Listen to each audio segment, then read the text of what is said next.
മഴ ഇവിടെ നിന്ന് മഴ മാറി നിൽക്കുന്നുണ്ട് എന്നുള്ളത് ആശ്വാസകരമായിട്ടുള്ള കാര്യമാണ്. അല്പസമയത്തിനകം തന്നെ വീണ്ടും പുഴയിൽ തിരച്ചിൽ തുടരും എന്ന് നമുക്ക് പ്രതീക്ഷിക്കാം. ഏതായാലും മണ്ണ് മാറ്റുന്ന ജോലികൾ ഇപ്പോഴും തുടരുന്നുണ്ട്. ഈ കരയിലെ, അതായത് വലതുവശത്ത് പുഴയോട് ചേർന്നുള്ള റോഡിന്റെ ഭാഗത്തുള്ള മണ്ണാണ് അവിടെ നീക്കിക്കൊണ്ടിരിക്കുന്നത്.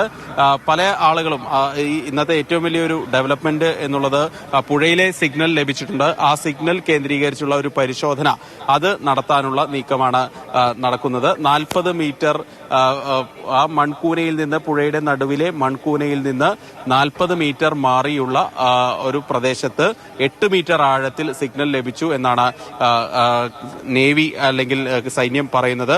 ആ പ്രദേശം കേന്ദ്രീകരിച്ചാണ് ഇപ്പോൾ പരിശോധന നടക്കാൻ പോകുന്നത്. ഏതായാലും അവിടെ ഉണ്ടാവാൻ സാധ്യതയുണ്ടോ എന്നുള്ള കാര്യം ചോദിച്ചാൽ അതിൽ കൃത്യമായി ഉറപ്പില്ല. ഇന്നലെ മണ്ണ് മാറ്റിയുള്ള പരിശോധനയിൽ 3 സിഗ്നലുകൾ ലഭിച്ചിരുന്നു. പക്ഷേ ആ 3 പ്രതീക്ഷയ്ക്ക് വക നൽകുന്ന ഒരു കാര്യവും മണ്ണ് മാറ്റിയപ്പോൾ നമുക്ക് ലഭിച്ചതുമില്ല.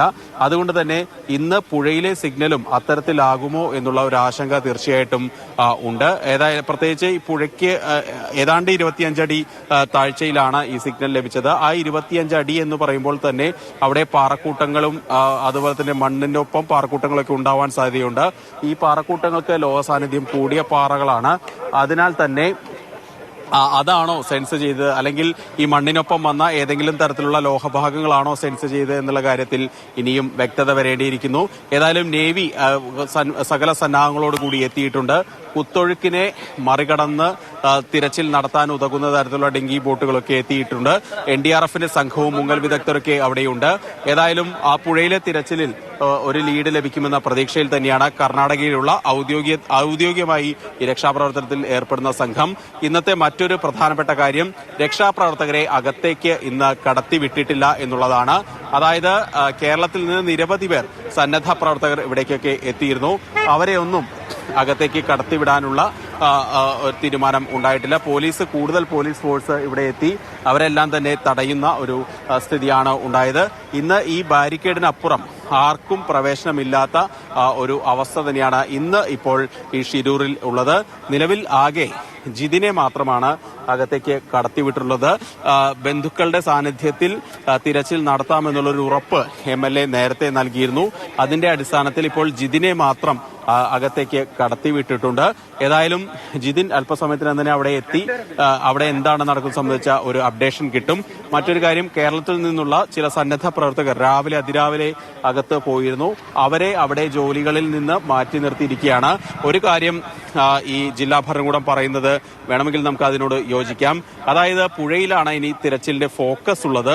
അതുകൊണ്ട് തന്നെ പുഴയിൽ പരിശോധന നടത്തുമ്പോൾ വിദഗ്ധരായിട്ടുള്ള മുങ്ങൽ വിദഗ്ധരെ ഒക്കെയാണ് കൂടുതൽ ആവശ്യം.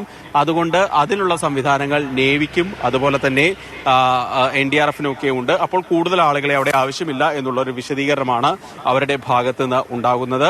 നിലവിലേതായാലും അവിടെ പരിശോധനകൾ ഇതുവരെ ആരംഭിച്ചിട്ടില്ല എന്നാണ് മനസ്സിലാക്കുന്നത്. അതുകൊണ്ട് തന്നെ ഈ മണൽത്തിട്ടകൾ കേന്ദ്രീകരിച്ചുള്ള അതിന് ആഴത്തിലേക്ക് ഇറങ്ങിച്ചെന്നുള്ള പരിശോധന എന്ന് പറയുന്നത് വലിയ റിസ്ക് ഉള്ള കാര്യമാണ്. അത് അവർ പറയുന്നത് ഏറെക്കുറെ കണക്കിലെടുക്കേണ്ടതുമാണ്. അപ്പോൾ അത്തരം പരിശോധനകൾക്ക് സൗകര്യമുള്ള തരത്തിൽ അത്തരം പരിശോധനകൾ റിസ്ക് ഇല്ലാതെ നടത്താൻ കഴിയുന്ന സാഹചര്യത്തിലുള്ള ഒരു ഒഴുക്കാണോ നിലവിൽ ഗംഗാവലിയിലുള്ളത്?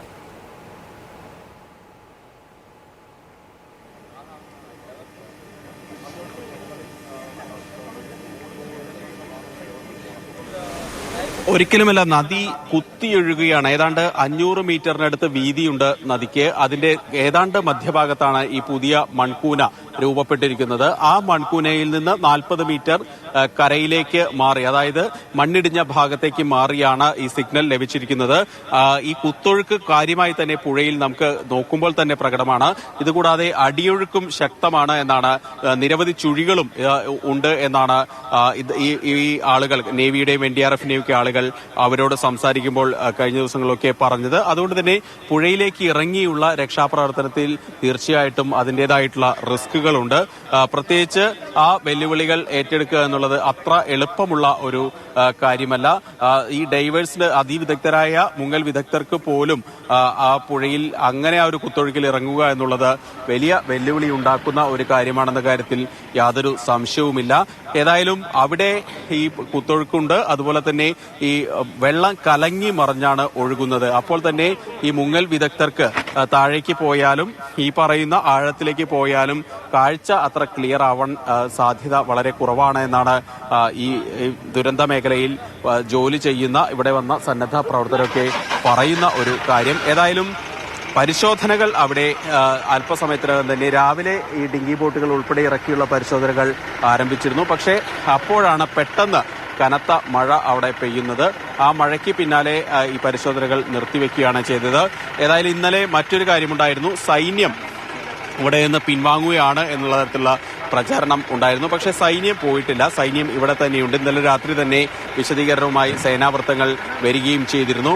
ഏതായാലും ഇന്നിപ്പോൾ സൈന്യത്തിന്റെ സംവിധാനങ്ങൾ അവിടെ കൃത്യമായി തന്നെ പ്രവർത്തിക്കുന്നുണ്ട്, അല്ലെങ്കിൽ ആളുകൾ അവിടെയുണ്ട് എന്ന് തന്നെയാണ് രാവിലത്തെ ഇതിൽ നിന്ന് നമുക്ക് മനസ്സിലാകുന്നത്. ഏതായാലും നിരവധി ആളുകൾ ഇവിടേക്ക് എപ്പോഴും എത്തിക്കൊണ്ട് ഇരിക്കുന്നുണ്ട്. ഏതായാലും പരിശോധനകൾ അല്പസമയത്തിന് തന്നെ ആരംഭിക്കും. ഇപ്പോൾ നേവിയുടെയൊക്കെ ഉന്നത ഉദ്യോഗസ്ഥർ സ്ഥലത്തേക്ക് എത്തിയിട്ടുണ്ട്. ഏതായാലും അവർ കൂടി എത്തിയാൽ ഇക്കാര്യത്തിൽ കൃത്യമായിട്ടുള്ള ഏകോപനം ഉണ്ടാകും എന്നാണ് മനസ്സിലാക്കുന്നത്. ദൃശ്യങ്ങൾ കാണാം. നേവിയുടെ ഉന്നത ഉദ്യോഗസ്ഥൻ അവിടെ ഉണ്ട്. ഏതായാലും അവരുടെയൊക്കെ സാന്നിധ്യത്തിൽ അവരുടെയൊക്കെ നിർദ്ദേശത്തിന് കൂടി അടിസ്ഥാനത്തിലായിരിക്കും ഇന്നത്തെ നദിയിലെ തിരച്ചിൽ മുന്നോട്ട് പോവുക. ആ നടപടികൾക്കാണ് കാലാവസ്ഥ ഒരു വില്ലനായി അല്പസമയം മുൻപ് കനത്ത മഴ ഇവിടെ പെയ്തത്. രാവിലെ മുതൽ തന്നെ ഇടവിട്ട് ശക്തമായിട്ടുള്ള മഴ പ്രദേശത്ത് പെയ്യുന്നുണ്ട്. പക്ഷേ മഴയ്ക്ക് ഇപ്പോൾ അല്പം ശമനം തുടരുന്നത്. എന്തായാലും ഗംഗാവലിയിലെ മണൽത്തിട്ടകൾ കേന്ദ്രീകരിച്ചുള്ള പരിശോധനയിലേക്ക് കൂടുതൽ ഊന്നുകയാണ് ദൗത്യസംഘം. അത് കൊണ്ട് തന്നെ വളരെ പ്രഗത്ഭരായ പരിശീലനം സിദ്ധിച്ച ആളുകളെ മാത്രമേ അത്തരം തിരച്ചിലുകൾക്ക് ഉപയോഗിക്കാൻ കഴിയുകയുള്ളൂ എന്നൊരു തീരുമാനത്തിലേക്ക് കൂടി എത്തുകയാണ്. സന്നദ്ധ പ്രവർത്തകരെ നിലവിൽ ഈ ദുരന്ത ഭൂമിയിലേക്ക് കടത്തിവിടുന്നില്ല. ജിതിനെ മാത്രം, അതായത് അർജുന്റെ ബന്ധു ജിതിനെ മാത്രമാണ് അവിടേക്ക് കൊണ്ടുപോയിട്ടുള്ളത്. ജിതിൻ പുറത്തു വരുന്ന മുറയ്ക്കോ ജിതിനുമായി ആശയവിനിമയം നടത്തുന്ന മുറയ്ക്കോ ആണ് കൂടുതൽ വിവരങ്ങൾ ഇനി നമുക്ക് കിട്ടുക.